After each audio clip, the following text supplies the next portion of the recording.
नमस्कार मित्रांनो, ज्यावेळी आपण वृद्धी किंवा वृद्धी मिश्रण असं म्हणतो त्यावेळी ग्राहक किंवा संभाव्य ग्राहकांना वस्तू किंवा सेवांच्या गुणाची माहिती देऊन अशी उत्पादनं किंवा सेवा खरेदी करायला त्यांचा मन वळवण्यासाठी केलेले प्रयत्न म्हणजे वृद्धी मिश्रण असतं।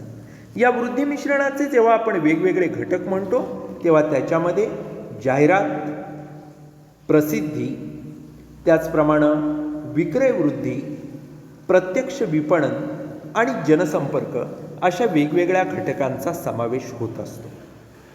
या लेक्चरमध्ये आपण या घटकांपैकी जाहिरात, प्रसिद्धी आणि जनसंपर्क या 3 घटकांबद्दल माहिती घेणार आहोत। पहिला घटक आहे तो म्हणजे जाहिरात। जाहिरात हा शब्द ॲडव्हर्टो ADVERTO या मूळ लॅटिन शब्दापासून तयार झालेला आहे। यातला ॲड जो शब्द आहे सुरुवातीचा त्याचा अर्थ कडे असा होतो आणि VERTO याचा अर्थ वळणं किंवा लक्ष वेधून घेणं असा होतो। लोकांचं लक्ष एखाद्या गोष्टीकडे आकर्षित करणं म्हणजे जाहिरात। सोप्या भाषेत सांगायचं तर जाहिरात म्हणजे उत्पादनाची विक्री वाढवण्यासाठी संभाव्य ग्राहकांना केलेलं संदेशवहन। व्याख्या या जाहिरातीची काय आहे तर सिल्क बुलिंग नावाच्या व्यवस्थापन तज्ज्ञांनी असं सांगितलंय की वस्तू आणि सेवेसाठी मागणी निर्माण करण्याची कला म्हणजे जाहिरात। अमेरिकन मार्केटिंग असोसिएशन काय म्हणते तर एखादी कल्पना, वस्तू, सेवा यांच्या वाढीसाठी किंवा ते सादर करण्यासाठी माहिती असणाऱ्यानं पैसे खर्च करून केलेली अप्रत्यक्ष विक्री म्हणजे जाहिरात। लिटलफील्ड नावाचे व्यवस्थापन तज्ज्ञ म्हणतात की संभाव्य ग्राहकांची मनं वळवून जास्तीत जास्त नफा मिळवण्यासाठी केलेलं माहितीचं दळणवळण, संभाव्य ग्राहकांशी केलेला संवाद याला म्हटलं जातं जाहिरात। मित्रांनो, याच्यावरून आपल्या लक्षात आलं असेल की जाहिरात म्हणजे काय तर वस्तू आणि सेवेला मागणी निर्माण करणं, विक्री कशी वाढेल हे बघणं, ग्राहकांना आकर्षित करणं, त्यांच्याशी जास्तीत जास्त संवाद निर्माण करणं, या सगळ्या गोष्टी जाहिरातीमध्ये येतात। जाहिरातीची वेगवेगळी वैशिष्ट्ये ज्यावेळी कोणती आहेत याच्यावर आपण एक नजर टाकू तेव्हा आपल्या लक्षात येईल की जाहिरातीची वैशिष्ट्ये कोणती आहेत। ज्यामध्ये मग अवैयक्तिक सादरीकरण आहे, मोबदला आहे, वस्तू, सेवा आणि कल्पनांना उपयोगी, माहितीचं सादरीकरण, कला, शास्त्र आणि पेशा, मन वळवणं, विशिष्ट प्रस्तुतकर्ता, उपयोगिता, लक्ष्य ग्राहक अशी वेगवेगळी जाहिरातीची वैशिष्ट्ये आहेत। आपण यातलं एक एक वैशिष्ट्य आता बघूया। पहिलं आहे अवैयक्तिक सादरीकरण, नॉन पर्सनल। जाहिरात हे अवैयक्तिक स्वरूपाचं सादरीकरण असतं। अपेक्षित वर्ग, अपेक्षित ग्राहक वर्ग डोळ्यासमोर ठेवून जाहिरातीमधून आवाहन केलेलं असतं। त्यामुळं ते कुठल्याही एका व्यक्तीला, कुठल्याही एका व्यक्ती समूहाला नसतं। त्यामुळं जाहिरात हे अवैयक्तिक सादरीकरण आहे, कुठल्या तरी एका वैयक्तिक व्यक्तीला, समूहाला उद्देशून नाही। दुसरं असतं ते म्हणजे मोबदला, पेड स्वरूपाची सेवा आहे जाहिराती। जाहिरात हे मोठ्या प्रमाणावर संदेशवहन करण्याचं साधन आहे, पण या साधनाला मोबदला देऊन, पैसे देऊन वापरावं लागतं। जाहिरातीची वेगवेगळी माध्यमं जर आपण पाहिली मग त्यामध्ये वृत्तपत्र असतील, मासिकं असतील, वेगवेगळे TV चॅनल्स असतील, रेडिओची असेल, याच्यासाठी जाहिरात करत असताना आपल्याला पैसे खर्च करावे लागतात। ज्यावेळी आपण एखाद्या गोष्टीची प्रसिद्धी करतो त्यावेळी आपल्याला पैसे खर्च करावे लागत नाहीत।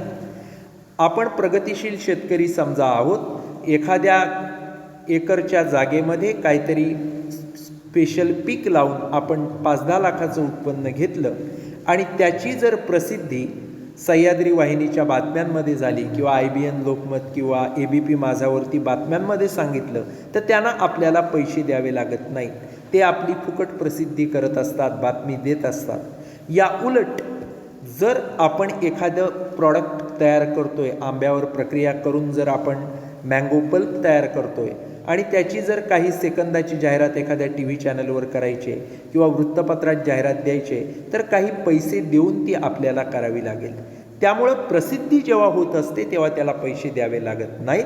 यावेळी आपण स्वतः जाहिरात करतो, अशा वेळी आपल्याला पैसा खर्च करावा लागतो. त्यामुळे जाहिरात हे पेड फॉर्म आहे, मोबदला देऊन आपल्याला कुठलीही जाहिरात करावी लागते. यानंतर असतं ते म्हणजे वस्तू, सेवा आणि कल्पनांचा उपयोग. जाहिरात ही वस्तू, सेवा आणि कल्पना यांच्या विक्री वाढवण्यासाठी केली जाते. उत्पादित वस्तू असतील त्याचबरोबर वेगवेगळ्या कल्पना, सेवा यांची सुद्धा जाहिरात करता येते. आज आपण जर बघितलं तर वस्तूंच्या जाहिराती अनेक आपल्याला दिसतात. तुम्ही जर कुठलाही चॅनल लावला टी व्हीवरचा, पेपर बघितला तर सगळीकडे जाहिराती असतात. सोन्याच्या दागिन्यांची जाहिरात ही वस्तूची जाहिरात आहे. सेवांची जाहिरात म्हणजे काय तर बँका वेगवेगळ्या आहेत त्यांची जाहिरात असते. विम्याची जाहिरात आज सगळीकडे आलेली असते. जिंदगी के साथ भी जिंदगी के बाद भी आपण ऐकली असेल, पाहिली असेल. ही विम्याची जाहिरात आहे. वाहतुकीची वेगवेगळ्या टुरिस्ट कंपन्या जाहिरात करतात. वाहतुकीची वेगवेगळी साधनं त्यांची जाहिरात करतात. हॉटेल्सच्या वेगवेगळ्या जाहिराती असतात. या सेवांच्या जाहिराती झाल्या. वेगवेगळ्या कल्पनांच्या देखील जाहिराती असतात. कल्पनांची जाहिरात म्हणजे काय तर एखादी नवीन कल्पना जर अंमलात आणायची असेल तर त्याची जाहिरात आपण करत असतो. या झाल्या कल्पनांच्या जाहिराती. मित्रांनो, यानंतर आपण जो पुढचा पॉईंट बघणार आहोत तो म्हणजे मन वळवणं. मन वळवणं म्हणजे काय तर ज्या वेळेला आपण लोकांमध्ये क्रयप्रेरणा तयार करतो, पैसे खर्च करायची तयारी करतो, त्यावेळी त्याचं मन आपल्याला सुरुवातीला वळवावं लागत असतं. आपलीच वस्तू ग्राहकांना खरेदी करावी म्हणून वेगवेगळ्या जाहिरातींच्या मार्फत त्याला आपण आकर्षित करावं लागतं. त्याचं मन आपल्याला काय करावं लागतं, वळवावं लागतं की आपल्याच वस्तू त्यानं काय केल्या पाहिजेत, खरेदी केल्या पाहिजेत. हे करत असताना आपण जाहिरातीला अप्रत्यक्ष विक्रेता, सायलेंट सेलर असं म्हणत असतो. का तर जाहिरात लोकांना आकर्षित करते, पैसे आपल्या वस्तूवर खर्च करायची त्यांच्या मनाची तयारी करते, प्रत्यक्ष दुकानापर्यंत त्यांना आणते. म्हणून जाहिरात हा सायलेंट सेलर आहे. यानंतर असतं ते म्हणजे माहितीचं सादरीकरण. जाहिरात ही नेहमी माहितीभिमुख असते, इन्फॉर्मेशन ओरिएंटेड. तिचा प्रमुख उद्देश लोकांना जाणीव करून देणं एखाद्या गोष्टीची हा असतो. संभाव्य ग्राहकांना वस्तू असेल, सेवा असेल, कल्पना असेल यांची वेगवेगळ्या माध्यमातून माहिती पुरवली जाते. वस्तू किंवा सेवांची निवड करायला मार्गदर्शन सुद्धा जाहिरातीच्या माध्यमातून केलं जातं. त्यामुळं माहितीचं सादरीकरण करणं हा कुठल्याही जाहिरातीचा एक प्रमुख उद्देश असतो. आता आपण जर पाहिली एखादी जाहिरात तर त्या जाहिरातीमध्ये एखादी कन्झ्युमर ड्युरेबल असेल, टी व्ही, फ्रीज किंवा वॉशिंग मशीन, तर ते कसं वापरावं हे पण जाहिरातीत सांगितलं असतं. काय बघून ते घ्यावं, कुठल्या कुठल्या गोष्टी बघून टी व्ही खरेदी करावा हे पण सांगितलेलं असतं. म्हणजेच काय तर वस्तूच्या वेगवेगळ्या गोष्टींची माहिती देखील तिथे दिलेली असते. ती वस्तू कशा पद्धतीनं चेक करून घ्यावी याचं मार्गदर्शन केलेलं असतं. त्यामुळं माहितीचं सादरीकरण मोठ्या प्रमाणात जाहिरातीद्वारे होत असतं. त्यानंतर असतं ते म्हणजे कला, शास्त्र आणि पेशा, आर्ट, सायन्स अँड प्रोफेशन. प्रभावी आणि आकर्षक जाहिरात करणं ही एक कला आहे. बाजारपेठेतल्या लक्ष्य ग्राहकांचा, उत्पादित वस्तूंचा आणि स्पर्धकांचा विचार करून जाहिरातीचं नियोजन करावं लागतं. त्यामुळे ते एक शास्त्र आहे. आणि आधुनिक काळामध्ये जाहिरात करत असताना तज्ज्ञ, कुशल अशा व्यक्तींचीच मदत घ्यावी लागते. त्यामुळे जाहिरात हा आज पेशा बनलेला आहे. ॲडव्हर्टाइजमेंट प्रोफेशनल्स आज तयार झालेले आहेत. त्यामुळं कला काय जाहिरात तर अनेक कलाकुसर त्यातून दिसली पाहिजे. जाहिरातीकडं लोक आकर्षित झाले पाहिजेत, याच्यासाठी ती आकर्षक बनली पाहिजे. त्यामुळे जाहिरात बनवताना, ती सादर करताना त्यात कलेचा अंश हा असला पाहिजे. शास्त्र काय तर ग्राहकांना नक्की काय पाहिजे, त्यांची मानसिकता काय आहे आपण उत्पादित केलेली वस्तू नक्की कशी आहे, त्याचं काय गुणधर्म दाखवले पाहिजेत, स्पर्धक काय प्रकारची जाहिरात करतात, या सगळ्याचा अभ्यास करून आपली जाहिरात डेव्हलप करण्यासाठी आपण शास्त्र जाहिरातीचं बघितलं पाहिजे. किंबहुना ती एक सायंटिफिक गोष्ट आहे, त्यामुळे जाहिरात शास्त्र आहे. प्रोफेशन काय, तर जाहिरात ही प्रोफेशनलीच झाली पाहिजे, व्यावसायिकच असली पाहिजे, तर लोक ते बघतील. त्यामुळं जाहिरात तयार करणारे अनेक प्रोफेशनल्स आज तयार झालेले आहेत. त्यांचा तो पेशाच झाला आहे की वेगवेगळ्या जाहिराती तयार करून देणं. अशा अनेक ॲडव्हर्टाइजमेंट हाऊसेस, जाहिरात संस्था आज तयार झाल्या आहेत की पैसे घेऊन त्या वेगवेगळ्या वस्तू, सेवा, कल्पना यांच्या जाहिराती तयार करून देतात. त्यामुळे जाहिरात ही एक कला पण आहे, तिथे एक शास्त्र पण आहे, आणि जे ॲडव्हर्टाइजमेंट प्रोफेशनल आहेत त्यांच्या माध्यमातून चांगली जाहिरात तयार होते, त्यांचा तो पेशा आहे. त्यामुळे जाहिरात हा एक पेशा किंवा प्रोफेशन देखील आहे. यानंतर असतं ते म्हणजे विशिष्ट प्रस्तुत करता. लोकांमध्ये ज्या वेळेला आपण जाहिरात पाठवत असतो तेव्हा प्रत्येक जाहिरातीची कंपनी असेल, समाज असेल, व्यक्ती असेल, हे सगळे त्यांचीच ती जाहिरात आहे म्हणून बघत असतात. जाहिरातदार हा जाहिरातीमध्ये कंपनीचं नाव, कंपनीचं बोधचिन्ह किंवा नाव आणि बोधचिन्ह दोन्ही देत असतो. थोडक्यात सांगायचं तर जाहिरातीवरून आपणाला ही जाहिरात कोणी दिलेली आहे हे सहज समजतं. जाहिरात कोणी दिली याचा बोधच होत नसेल तर अशा वेळेला त्याला जाहिरात म्हणता येणार नाही. आपण जर बाटाच्या चप्पलची, शूजची जाहिरात बघितली तर बाटाचा ब्रँड तिथे सरळ सरळ असतो. बाटाच्या स्टोअरमध्ये जाऊन ते खरेदी करा असं असतं. कॉटन किंगची जाहिरात बघितली तर कॉटन किंगचा ब्रँड असतो, ते शर्ट पॅन्ट दाखवलेले असतात. म्हणजेच काय, कुठली वस्तू आहे, कुठली कंपनी, याचा क्लिअर बोध असतो. तसंच झालं नाही तर नक्की कशाची जाहिरात आहे हेच कळणार नाही. LICची जाहिरात बघितली तर LICचं नाव ठळकपणे असतं, वेगवेगळ्या विमा योजना असतात. म्हणजेच सांगायची गोष्ट काय, तर ज्यावेळी विशिष्ट प्रस्तुतकर्ता जो असतो, ज्यानं जाहिरात दिलेली असते, त्याची क्लिअर आयडेंटिटी त्या जाहिरातीमध्ये असते, तर आणि तरच त्याला ग्राहक आयडेंटिफाय करून ती वस्तू, सेवा, कल्पना खरेदी करू शकतात. यानंतर असतं ते म्हणजे उपयोगिता.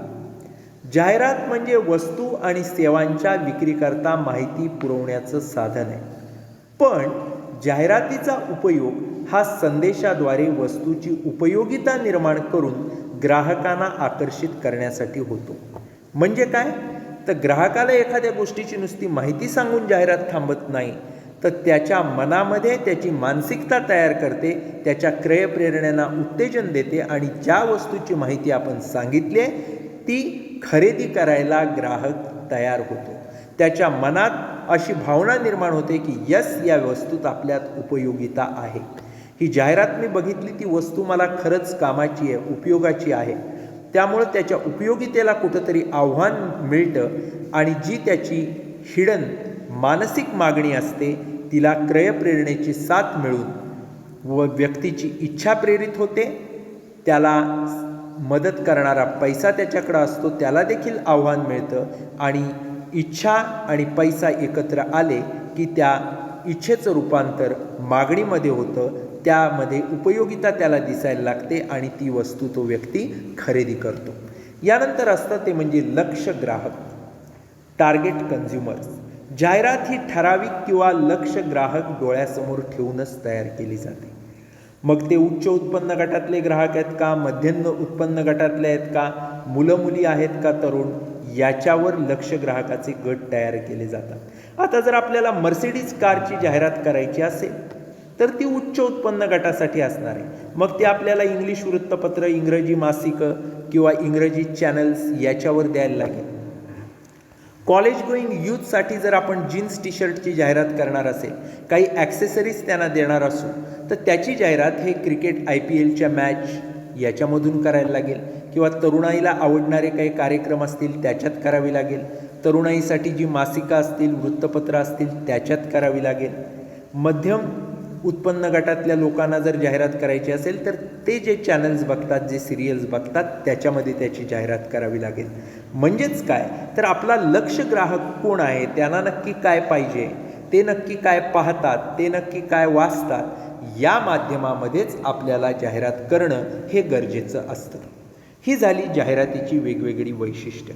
मित्रांनो, जाहिरातीनंतर आपण वळणार आहोत ते दुसऱ्या माध्यमाकडं, वृद्धिमिश्राच्या, जे असतं प्रसिद्धी, ज्याला आपण इंग्रजीमध्ये पब्लिसिटी असं म्हणतो. प्रसिद्धी म्हणजे जनतेला ज्ञात करून दिली जाणारी माहिती. या प्रकारची माहिती ही जनतेच्या नजरेला आणून देणं म्हणजे प्रसिद्धी असते. सरकारच्या वेगवेगळ्या सूचना असतात, दूरदर्शनवरून दिल्या जाणाऱ्या बातम्या असतात, वेगवेगळ्या न्यूज चॅनलमधून दिल्या जाणाऱ्या बातम्या असतात. या सगळ्या प्रसिद्धी करत असतात. वस्तू, सेवा, संस्था यांच्याबद्दलची माहिती, यांच्याबद्दलच्या बातम्या जनतेच्या नजरेला आणून देण्याची जी प्रक्रिया असते त्याला प्रसिद्धी असं म्हटलं जातं. प्रसिद्धी करणं याच्यामध्ये नफा मिळवण्याचा कुठलाही हेतू नसतो.